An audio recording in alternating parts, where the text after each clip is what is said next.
Welcome to episode 3 of the Overcoming Trauma video series. This series is grant funded by Recover Alaska, and together we are bringing you stories from local Alaskans who have overcome trauma and are here to share their hope, courage, and resiliency. Today's guest is Jen Marx. Jen shares her experience moving through an emotionally abusive marriage and how she made her way out of that to create a life she loves. I know a lot of you will resonate with this vulnerable and courageous story. Make sure to show Jen some love in the comments and subscribe to this channel so you can catch all the amazing upcoming interviews. Now let's dive in. Hello, welcome. I am here today with Jennifer Marx, and I'm so glad that you are joining me for this recovery series. It's great to have you here today. Thank you. Thank you. It's great to be here, Blaze. Yeah.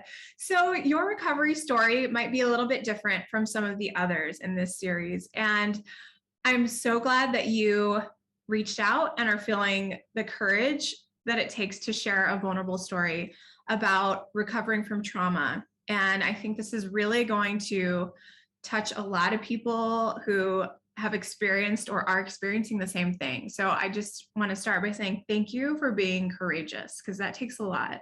Thank you for hosting this and doing this project. You're welcome. I feel like it's so important for people to know that they aren't alone.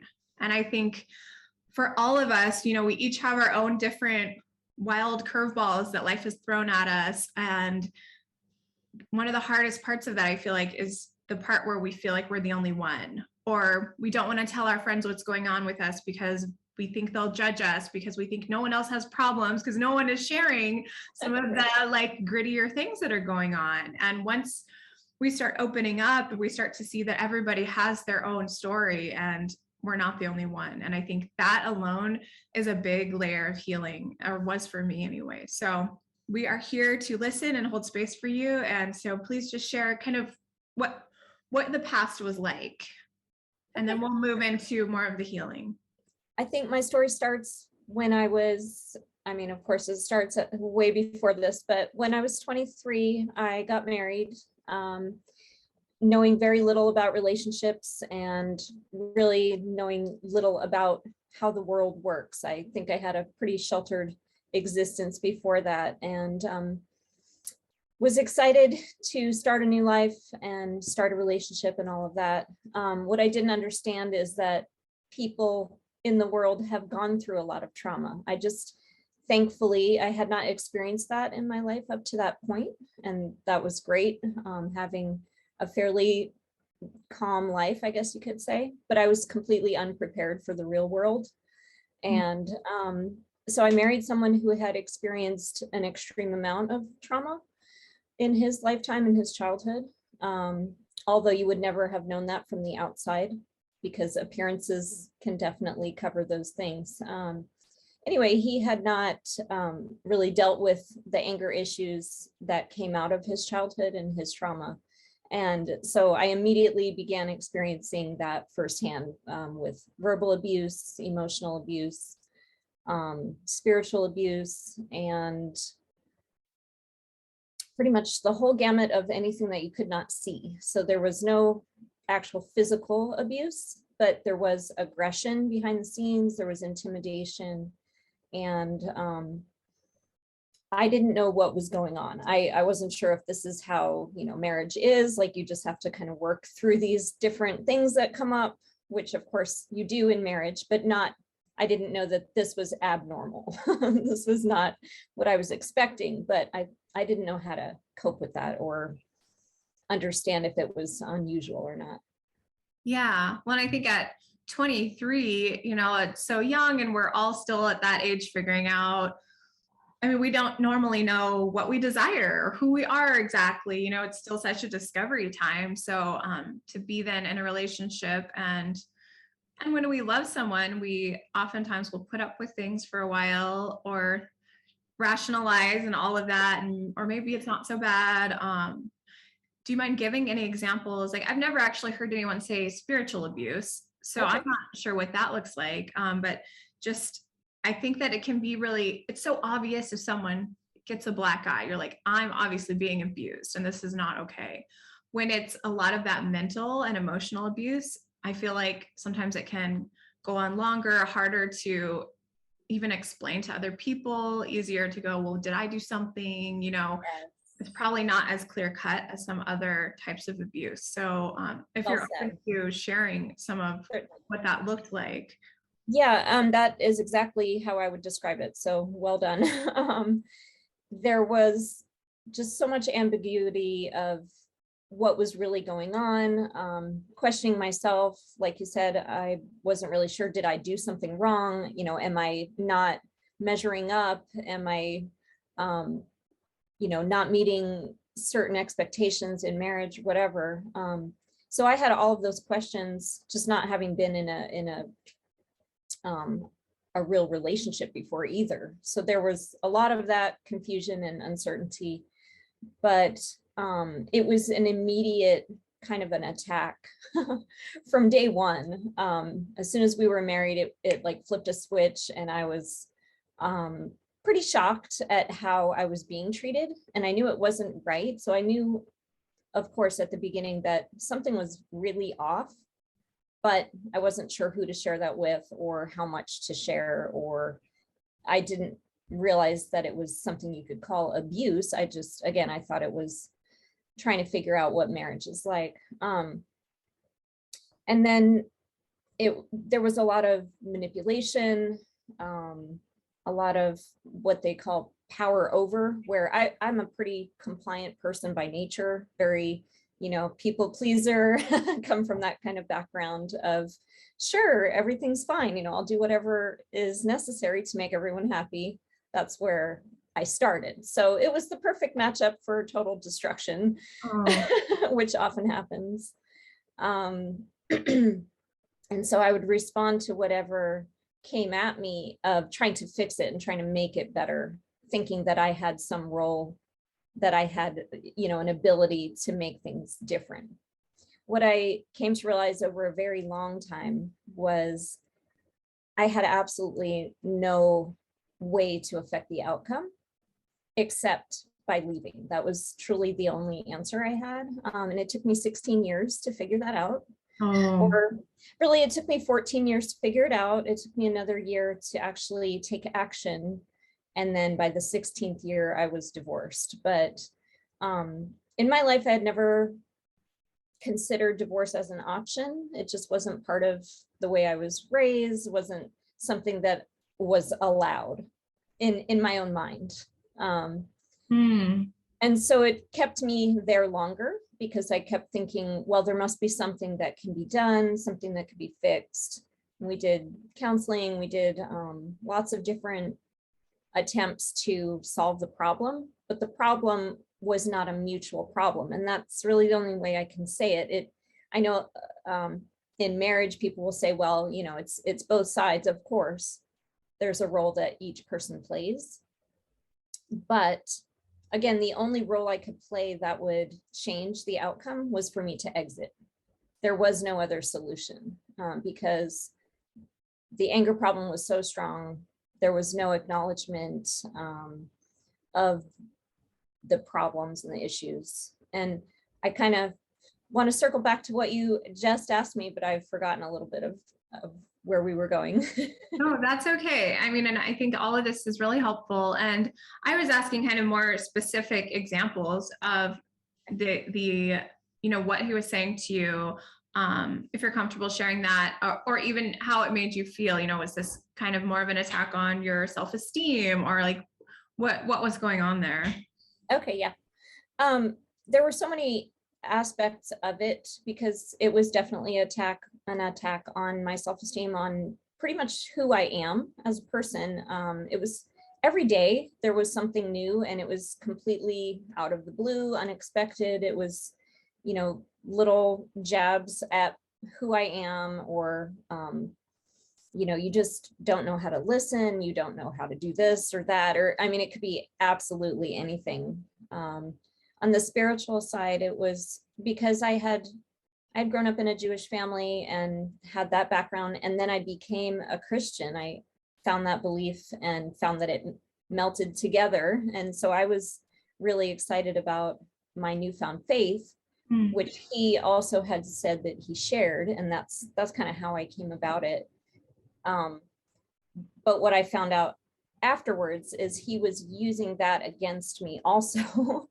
um, to kind of spiritualize all of our problems and say, well, you're not doing what God would want, and that type of accusation, which puts a whole different spin on examining your own behavior. Like, well, is that true? I mean, am I not measuring up to something that's expected of me? Which again, thankfully, I knew that that wasn't the case, but I wasn't sure how to counteract those accusations and things that he would say to me. So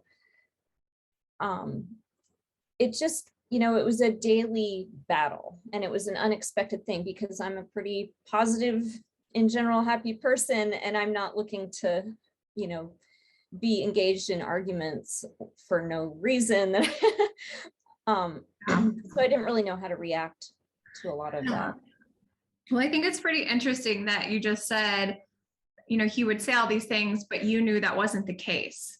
And, I think that's pretty huge, because I feel like a lot of us, especially over time, and I've had that experience of someone who I kind of just felt like I wasn't good enough all the time. And another part of me knew I was, or other people said I was, but just hearing this certain voice, constantly kind of bringing you down. And I just remember feeling more and more defeated as time went on. And I also started to believe a lot of the things that person was saying. And because maybe there was already a little seed of doubt in my mind. And then I'm like, oh my God, it must be true. Whereas now, once I got some space from that, I could go, oh, they're so wrong. Like, no, I don't know why they were saying what they were saying, but that's not my reality. That's not true about me. But it sounds like you maybe already knew that, or had enough of a grounding. I think, both were true at the same time, which is kind of weird, because I felt that confidence underneath, and that like assurance that I know this is not about me. This is not me falling short. It's not that I'm not good enough. But at the same time, I still also had a self-confidence problem. And so the two, were both there.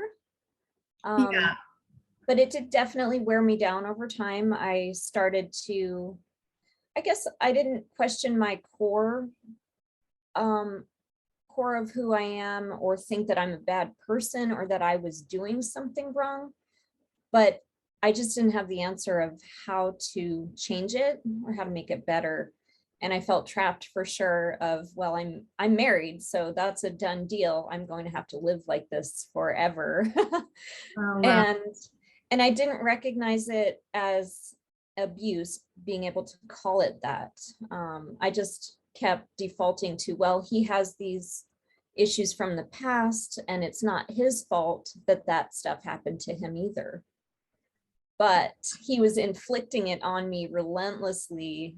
And that should never happen to a person. So it took me that length of time to realize this is so not okay, that I have to take the next step, even though it's drastic and I didn't expect to ever do this. I have to leave, because I had tried a couple of times to do small separations, and there were times that I had to leave because of kind of a physical threat that would never materialize into physical abuse, but the threat was there. And I would literally have to leave the house and leave for the night or a couple nights or something like that. Oh, wow. Okay. Yeah. So there, and even at that time, I didn't see that as physical abuse, because he didn't touch me. But it was definitely physical abuse. It's just a different form of that. It's intimidation and aggressive behavior. That is not okay. No one should be treated like that. And if you saw that in public, no one would think that that was normal or acceptable. Yeah. And we don't need to be going around scaring anyone, let alone the people that we are closest to. Yeah. Right. If you were leaving, that means you were afraid. And that's not okay. I think I was afraid for most of my marriage, pretty much starting on day one, literally. Oh, God. Did you see these red flags before getting married, but you just were young and like, oh, hopefully it gets better? Right. Yes. and I've thought about it a lot. I definitely saw the red flags. I knew even from my college training, I knew that this was not right. And yet I had such an optimistic view and such a naive outlook on things that I thought that because when I met him and he was in counseling, I Mm. thought that that would just naturally heal itself because he was pursuing something better. Oh, I thought it would all be okay.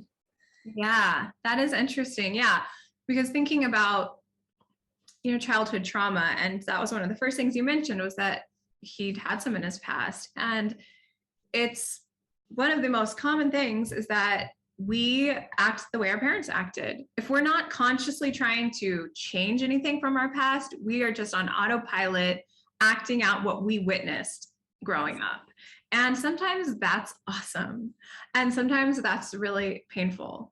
And so that is that's hard though, like the counseling part. If you're like, okay, so that he's trying to get help, like, because I definitely look for that in partners where I'm like, are you open to learning new things? Are you healing? Are you going to do this or that with me? Because that's so important to me. But I also, my first couple boyfriends, like in high school, were one of the worst boyfriends I ever had because I was in this place of really wanting to help people. Yes. Which I still am in today, but I don't do it with guys or relationships anymore. Like, who's already done doing Yes. their healing work? Um, and I really, and they saw that in me. Like, I'm sure people saw that in you, and they're like, "Ooh, she's so open-hearted and wants to, yeah, Yes. encouraging." And it's like, but that was so painful for me both times, and they were just horrible boyfriends. So but I did learn from that. And through my adulthood, I've dated a lot of super nice guys. And because the whole time I was like, red flag, red flag. But I was Yes. learning red flags by experiencing pain, but that wasn't a marriage, those weren't really Right. serious. Yeah, and part of I think what caused me to go ahead with getting married, even having seen those red flags and realizing this was going to be hard. Like I remember saying that to myself. But part of my decision to say yes was the spiritual aspect, because we had come together in our relationship through Jesus, like, and that was a really important piece to me. And I thought, well, he introduced me to that. That has become part of my identity, something that I strongly believe in. And so this must be meant to be, that kind of thing. I get that though. I do. So what has it looked like since leaving that relationship? I don't know how long it's been, but what has kind of your journey been since then? Okay. Well, it's been 10 full years since I separated physically from him, and then I was divorced shortly thereafter. Um, it's been very difficult at the beginning. And when I say the beginning, I would say maybe the first 5 years. It was literally that long of going through different phases of recovery, addressing the aftermath, because by those last few years before I exited, it had escalated to physical violence on occasion, and it was causing severe anxiety, some PTSD symptoms. I wouldn't go so far as to say I could be diagnosed with that, but I definitely had symptoms that I was very on alert all the time. It was very easy to startle and feel like, fight or flight all the time. And the anxiety was pretty much through the roof for a couple of years, where I couldn't breathe normally, and people would comment on that, like, are you okay? And I'm like, yeah, I'm fine. I didn't even know what was going on, but they could see it because I wasn't breathing. I was holding my breath constantly. And that had been going on for years already. So it took me a long time to reverse those physical automatic responses of my body, just, not sure what's going to happen at any moment. What did you do to deal with your anxiety, and how did you move out of that? I was always in pursuit of self-development, personal development and trying to understand why I was behaving certain ways or why other people behave the way they do. That's kind of been my lifelong interest anyways. Why are people the way they are? So I would always be reading material. I'd always be looking at psychological information, trying to understand personality disorders, trying to understand anxiety and things like that. Spiritually, I definitely had support there where I was, receiving encouragement to change my mindset. It was probably 5 years or so in before I started doing like mindfulness practices and meditation kind of things. And just slowly learning all of the options that are out there to be able to be calm and to counteract that anxiety, change, your automatic responses. So a lot of programs that I joined, a lot of self-help. What do you think is like maybe your top two favorite healing tools that help keep you on track today? Well, I have to mention, and it took me 9 years after to actually do this. And I had known about it for a long time, and I wish now that I had done this way before. But I actually hired a counselor, a therapist, and it was specifically for EMDR training. And that changed my life literally last year. That's awesome. It was a long time coming where I could have gone through that years ago and probably made headway a lot faster. But I did it when I did it. And I highly recommend that type of therapy to anyone who's been through any traumatic events, because it really is amazing. And it sounds unusual, but it works. So that would be my number one in treating serious trauma or recovering from events like that. But as far as in general, spiritual connectedness has definitely played a part more in the last few years for me. I had kind of put that out of my mind for a while because of all the trauma. I couldn't really deal with what had happened to me. I didn't understand, why did I have to go through this? That type of thinking that I had to get past. And just being connected to my source, my spiritual place was huge in helping me get past the trauma and actually recovering and realizing that I am made in God's image. He loves me. This was not anyone's so-called fault. There's no blame placing. It's just I have to accept the way things are and then move forward, knowing that there's a lot more positive out there. Yeah, thank you for sharing that.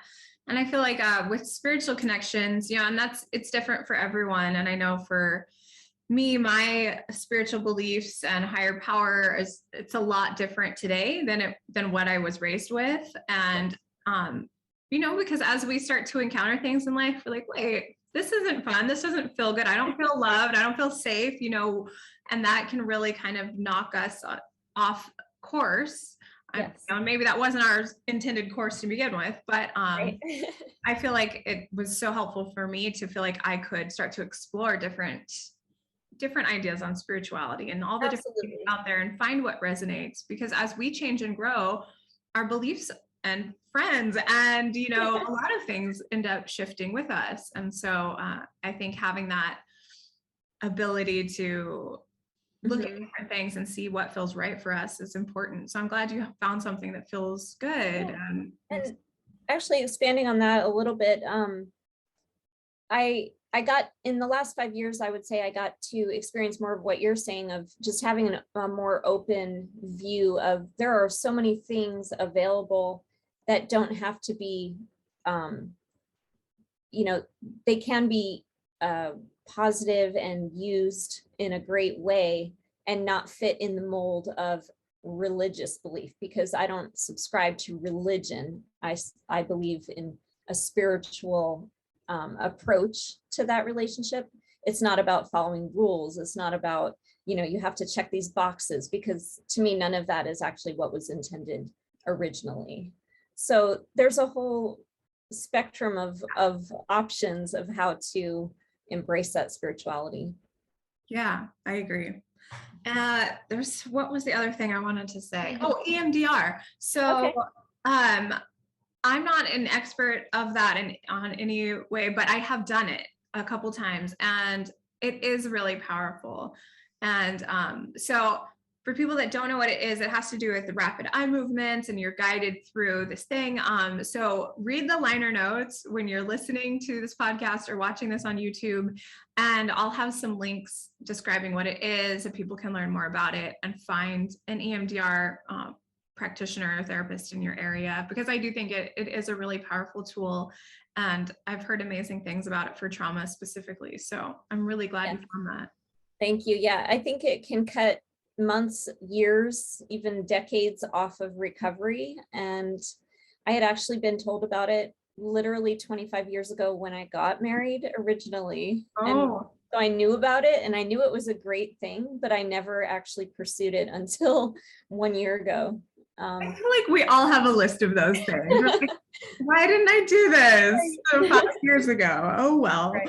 And that's how I feel about tapping, EFT, which I feel like is a similar thing where it's just like rapid acceleration versus maybe talk therapy. I think there's a place for talk therapy too, but having these almost like hacks to healing trauma and healing PTSD, I think EMDR and EFT for PTSD, I don't think I've ever said that many acronyms in a row, are just so amazing that we have access to all these things. And EFT helped me also deal with the anxiety. So that was one of the tools I used through that, not regularly, but it helped when I did it.